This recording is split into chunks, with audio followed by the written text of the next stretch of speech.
Marafiki wengi wamesaidiwa na Jirongo.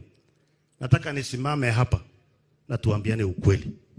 Watoto wa Jirongo wamewachwa nyuma.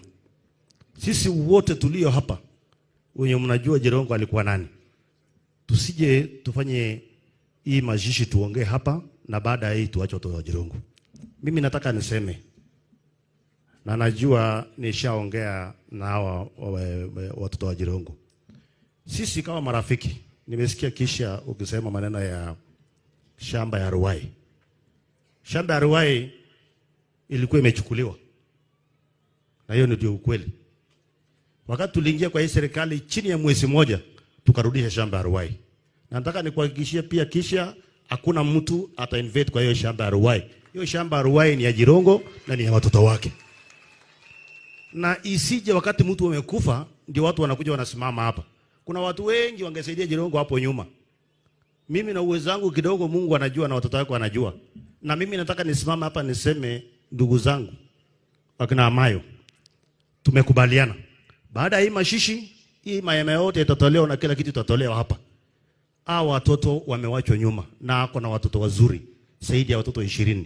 Tushikane mkono, tuangalie mali ya Jirongo yenye nataka ikutanishwe na ile gani iko kaona gani, tufanye jinsi tutafanya, tuhakikishe hao watoto waishi maisha mazuri. Na hiyo ndio kitu ya maana. Isije tunaongea tu hapa tukuja hapa unajua alafu baadaye na wacha niwaambie hii dunia ndio mimi naambianga nyinyi Mwenyezi Mungu kurudi ni ngumu. Kwa sababu hata wamekaa hapa wengi ni watapeli. Wakora ni wengi. Lakini mimi nataka niseme tutasaidia familia ya Jirongo kwa sababu mimi najua Jirongo alikuwa nani. Mwenyezi Mungu awabariki sana, asanteni sana. Marafiki wengi wamesaidiwa na Jirongo. Nataka nisimame hapa na tuambiane ukweli. Watoto wa Jirongo wamewachwa nyuma. Sisi wote tulio hapa wenye mnajua Jirongo alikuwa nani. Tusije tufanye hii majishi tuongee hapa na baada ya hii tuache watoto wa Jirongo. Mimi nataka niseme na najua nishaongea na hawa watoto wa Jirongo. Sisi kama marafiki nimesikia kisha ukisema maneno ya shamba ya Ruai. Shamba ya Ruai ilikuwa imechukuliwa. Na hiyo ndio ukweli. Wakati tuliingia kwa hii serikali chini ya mwezi mmoja tukarudisha shamba ya Ruai.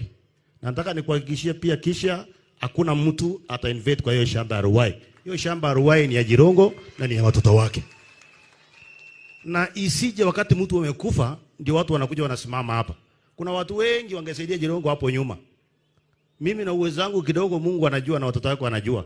Na mimi nataka nisimame hapa niseme ndugu zangu wakina Amayo.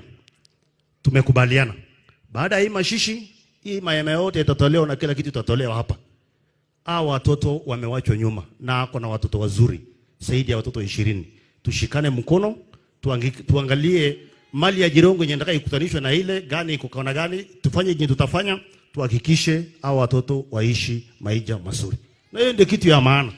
Isije tunaongea tu hapa tukuja hapa unajua alafu baadaye na wacha niwaambie hii dunia ndio mimi naambianga nyinyi Mwenyezi Mungu kurudi ni ngumu. Kwa sababu hata wamekaa hapa wengi ni watapeli. Wakora ni wengi. Lakini mimi nataka niseme tutasaidia familia ya Jirongo kwa sababu mimi najua Jirongo alikuwa nani. Mwenyezi Mungu awabariki sana, asanteni sana.